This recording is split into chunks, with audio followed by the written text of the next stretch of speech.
सामाजिक न्याय व विशेष सहाय्य विभागाअंतर्गत येणाऱ्या संजय गांधी निराधार योजनेमधील तमाम दिव्यांग बांधवांसाठी हा व्हिडिओ अतिशय महत्त्वाचा राहणार आहे। त्यांच्यासाठी खूप मोठी खुशखबर आलेली आहे। आता बघा, सर्वच दिव्यांग बांधवांसाठी ही खुशखबर राहणार आहे का, की त्यामधील काही जे विशिष्ट दिव्यांग बांधव आहेत त्यांच्यासाठी राहणार आहे, हे आजच्या व्हिडिओमध्ये आपण जाणून घेणार आहोत। तर बघा, एक शासन निर्णय आलेला आहे 19 जून 2026चा आणि हा जो शासन निर्णय आहे हा विशेष सहाय्य योजनेच्या निकषात सुधारणा करण्याबाबतचा आलेला आहे। नेमका आता कोणत्या सुधारणा करण्यात आलेला आहे आणि काय आहे शासन निर्णय, कोणत्या दिव्यांग बांधवांना याचा फायदा होणार आहे, हेच आपण आजच्या व्हिडिओमध्ये बघणार आहोत। नमस्कार, मी देवानंद गव्हांदे आणि आपण बघत आहात टेक्निकल मराठाजी। तर बांधवांनो, तुम्ही या चॅनलवर नवीन असाल तर चॅनलला नक्की सबस्क्राईब करून ठेवा अशाच नवनवीन अपडेटसाठी। तर बघा, हा शासन निर्णय तुम्ही बघू शकता सामाजिक न्याय विशेष सहाय्य विभाग यांच्याकडून काढण्यात आलेला आहे। 19 जून 2026ला हा शासन निर्णय काढण्यात आलेला होता, म्हणजेच की शासन निर्णय आलेला होता 19 जूनला। तर तुम्ही बघू शकता शासन शुद्धीपत्रक, इथं बघा काय लिहिलेलं आहे। विशेष सहाय्य योजनेअंतर्गत संजय गांधी निराधार अनुदान योजना व श्रावणबाळ सेवाराज्य निवृत्ती वेतन योजना या योजना राबवण्यात येतात।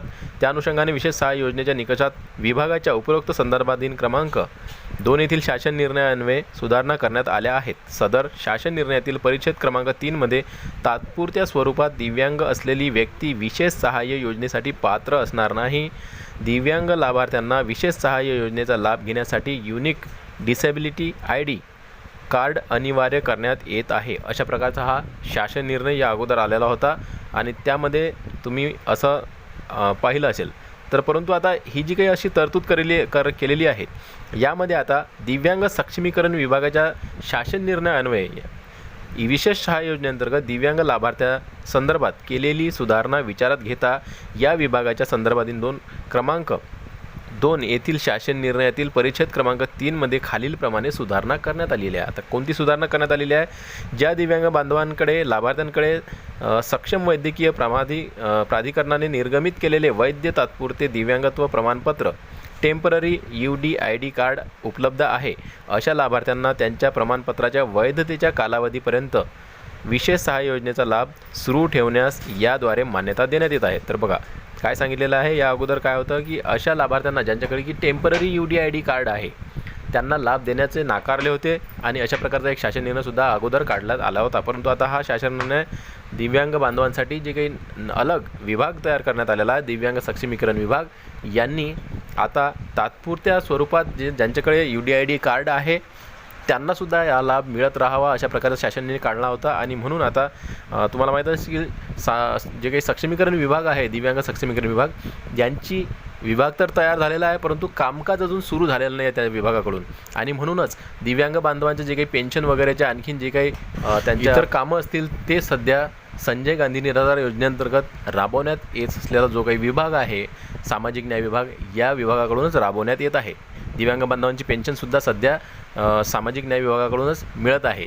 आणि सक्षमीकरण विभाग जो काही दिव्यांग सक्षमीकरण विभाग आहे हा जोपर्यंत स्टेबल होत नाही, जोपर्यंत तिथं कामकाज सुरू होत नाही, तोपर्यंत सामाजिक न्याय विभागाकडूनच म्हणजे संजय गांधी निराधार योजनेतीलच बांधवांसोबतच दिव्यांग बांधवांचं जे काही पेन्शन आहे ते मिळत राहणार आहे, त्यांचे कामकाजसुद्धा तिथूनच होणार आहेत। आणि म्हणून सक्षमीकरण विभागानं एक शासन निर्णय काढला होता ज्यामध्ये की टेम्पररी ID कार्ड ज्यांच्याकडे असेल UDID कार्ड त्यांनासुद्धा लाभ देण्यात येणार आहे, अशा प्रकारचा शासन निर्णय त्यांनी दिला होता। आणि त्याचनुसार आता या संजय गांधी निराधार विभागाअंतर्गत येणारे या विभागामधूनच सुद्धा यामध्ये सुधारणा करण्यात आली आहे, कारण की या विभागानं नाकारलं होतं, म्हणून आता या विभागामधनं सुद्धा आता स्वीकारलं आहे आणि आता या विभागात सुद्धा सुधारणा करण्यात आलेली आहे। आणि त्यांनी स्पष्ट सांगितलेलं आहे की ज्यांच्याकडे तात्पुरते UDID कार्ड आहे, प्रमाणपत्र आहे, वैद्यकीय प्रमाणपत्र, त्याची शेवटची तारीख जी असेल एक्सपायरी डेट त्या तारखेपर्यंत या योजनेचा लाभ सर्व दिव्यांग बांधवांना मिळणार आहे, ज्यांच्याकडे टेम्पररी UDID कार्ड आहे त्यांना।